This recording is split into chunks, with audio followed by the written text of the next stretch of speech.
today we got to go over baby Doge. As you can see, we've had a pullback here. We're actually heading closer to the levels that I've been mentioning in the previous videos.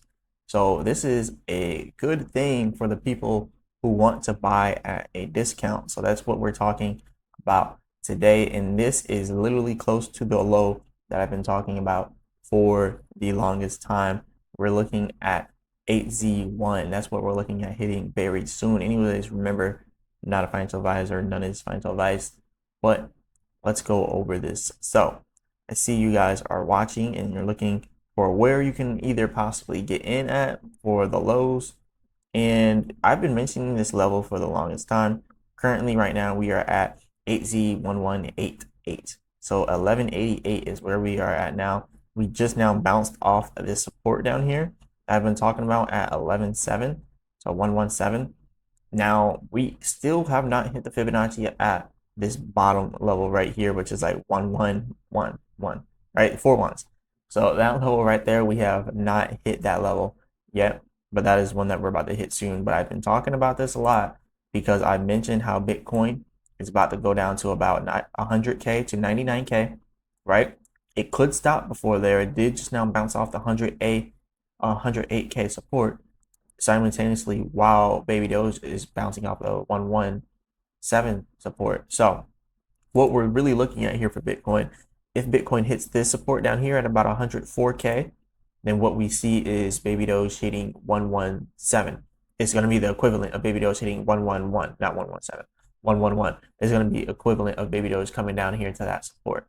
Now, if we see it getting to our target price, which is 99K support to 100K, like very briefly touching 99K and then back to immediately pumping.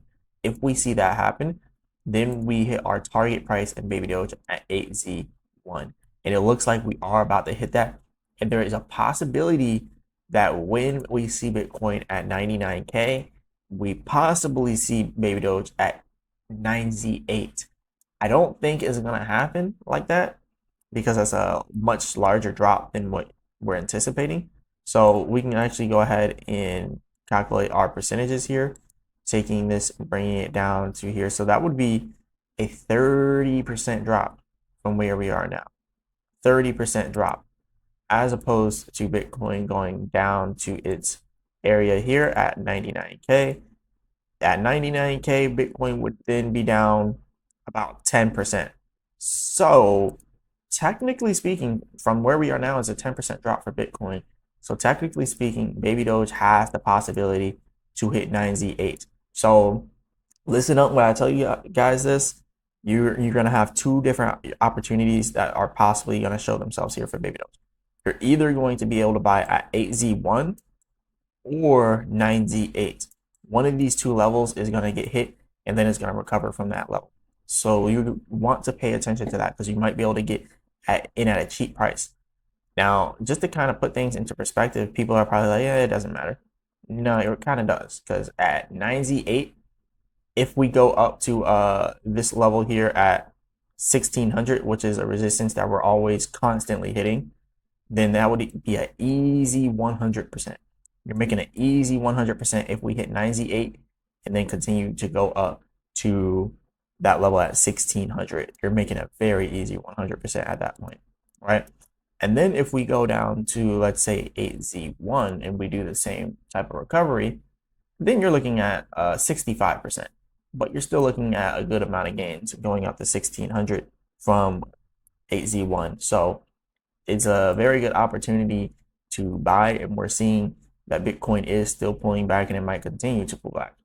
And we're on the 4-hour chart here with Bitcoin. When you look at the MACD, you can see that the selling is still going on. The selling has continued and it probably has a little more room to go. And when you look at the %R trend exhaustion indicator, you can see that it's not quite yet oversold like these areas. It's getting there to it though. So it's going to be eventually oversold when we reach 99K. Or if we hit 104K, it might revive from there, but most likely 99.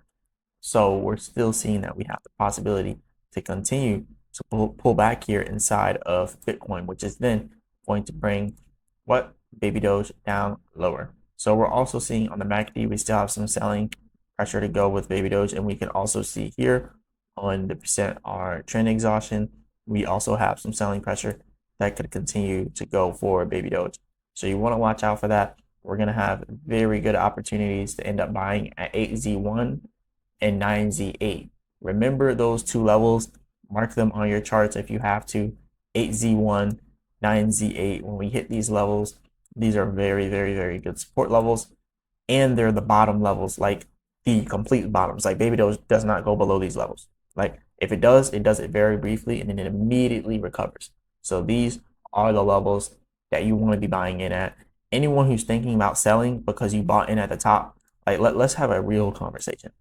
Anyone who's thinking about selling because you bought all the way back here at the top, do not sell at the bottom. Like we are literally at the complete bottom and it's about to reverse. And as it reverses, it's going to get extremely expensive. Do not sell at the bottom. Do not do that. Do not do that. If you are one of those people that bought all the way up here at the top and you sell at the bottom, you deserve to lose all of your money. Okay? Do not sell at the bottom. Okay? You just wait for it. You needed the money back then, but you didn't sell it. You still need the money now. You're still not going to sell it. Okay? Do not sell it yet. This is literally close to the bottom. If anything, you should be dollar cost averaging. So the people that bought at the top, if you are not dollar cost averaging, you're doing yourself a huge disservice. You need to be dollar cost averaging. There's no reason why you shouldn't be dollar cost averaging. And I see a lot of people in the comments saying, hey, I bought at the top. When do you think it's going to reverse? Well, it's about to reverse that upside down. So if you haven't dollar cost averaged, do it now. And if you don't know what dollar cost averaging is, it's literally buying at the lows. So then it brings your average purchase price down. So if you bought at 8Z5 or 8Z6, and then you buy again at like 8Z1, now you're looking at your average being much, much, much smaller. So now your average purchase price is more so closer to 8Z3 than 8Z6. If you buy in at 8Z1, or if you bought in at 8Z6 and then you dollar cost average at 8Z1, your new average buy-in price is 8Z3. So now you break even at 8Z3 rather than breaking even at 8Z6. So now when it goes up to 8Z6, you are up 100%. That is how dollar cost averaging works. It's literally the gem of any type of trading. Like you need to dollar cost average. Like if you bought at the peaks, you need to be buying in at the bottoms now. All right. So September, and that's only if you bought in with the same amount, right? Like if you spent 10,000 at the top, you got $10,000, but then it goes down to AZ1, now you got a lot less. But then if you spend another 10,000 in at the bottom, now your dollar cost average comes to AZ3, right? Anyways, they are now teasing September. They are teasing for something that happens in September. They do this a lot, and then they release something. So I guess we could try to guess what it is. It could be something completely small that has nothing to do with the price going up, which they have done a lot of times in the past. That they have teased it, saying, "Oh, something's coming out in this period of time," and they're just teasing it, not even saying something's coming out, but saying like September with the eye emoji, like trying to insinuate that something's going to happen in September. They've done it before, but nothing's happened. But they've also done it before where things have happened, and that's kind of how the Binance thing rolled out. They did something similar, and then Binance came out, and the price went absolutely crazy. That's when the price went up to 8Z6 most recently. So, hypothetically speaking, if they do the same thing, and let's say they launch on Coinbase, Crypto.com, Kraken, they do something like that, we are going to take off. And we're already on one of the Kraken platforms. I don't think on the main one, though. Don't mind me on that. But Crypto.com and Coinbase are the two main exchanges we need to be listed on, and Robinhood. So hopefully it's one of those three. If it is, you're going to see Baby Doge literally skyrocket to the top. And if you get in at the bottom, then you are good. Like you're living good. Just to kind of show you guys, like, let's say, I'm going to say 8Z1 instead of 9Z8. It's kind of hard to get in at 9Z8 just because how fast things move. You might not even be awake when it hits 9Z8, I'll be honest. So we're going to go ahead and take the percentage. We're going to take it and put it at 8Z1. And then we're going to take and bring it up to our previous all-time high.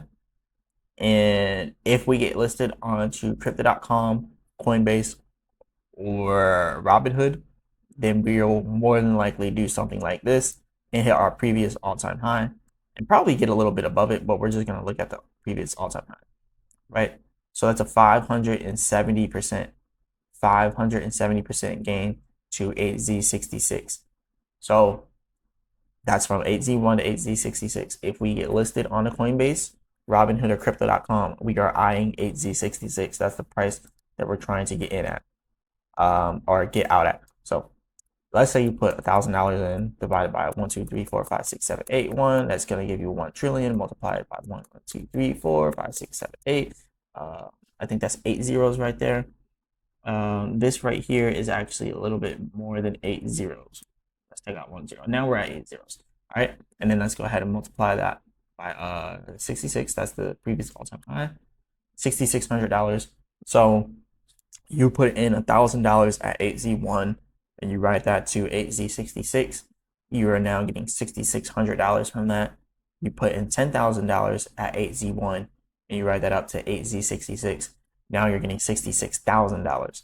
So this is crucial that you buy in at these bottom levels. When we hit 8Z1, do not hesitate to buy, even if it keeps going down. Because if it keeps going down, it's going to go down to like 9Z8. So still get in at 8Z1 if you can. Don't wait for 9Z8. You see it at 8Z1, you pick it up. All right. So that's what we got there. And yeah, September, something should be coming out. But yeah, I'll keep you guys updated. Again, remember, I'm not a financial advisor. None of this is financial advice. Hit the like button, subscribe, all that good stuff. Leave a comment in the comment section. Let me know what you think about this. And as always, I'll be back with another video.